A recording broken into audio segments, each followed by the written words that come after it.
150 ans, presque jour pour jour, c'est par ces deux journaux, l'aventure du Progrès a débuté en décembre 1859.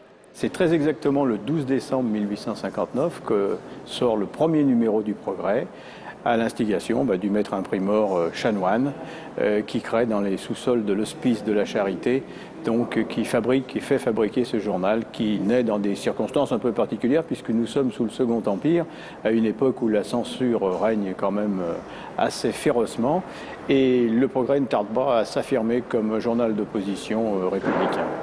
Le Progrès se veut donc un journal indépendant. Il l'affirmera un peu plus tard, pendant la Seconde Guerre mondiale, en stoppant sa parution pour ne pas relayer la propagande nazie.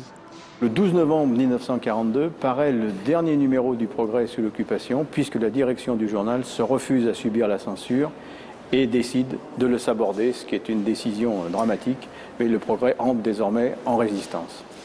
L'exposition présentée aux archives retrace l'évolution du journal au cours des années, l'occasion de rendre hommage à tous ceux qui lui ont permis d'exister, patrons, journalistes ou rotativistes. Aujourd'hui, malgré la crise qui touche la presse écrite, le Progrès garde le cap avec ses 280 journalistes. L'avenir du quotidien passe par Internet, mais le support papier reste une priorité, avec bientôt un nouveau format plus adapté.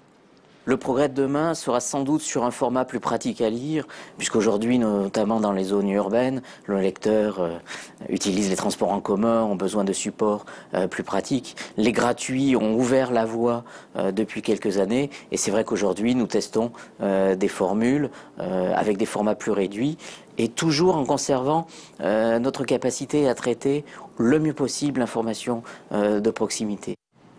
Un journal plus petit donc, mais toujours dédié à l'info locale.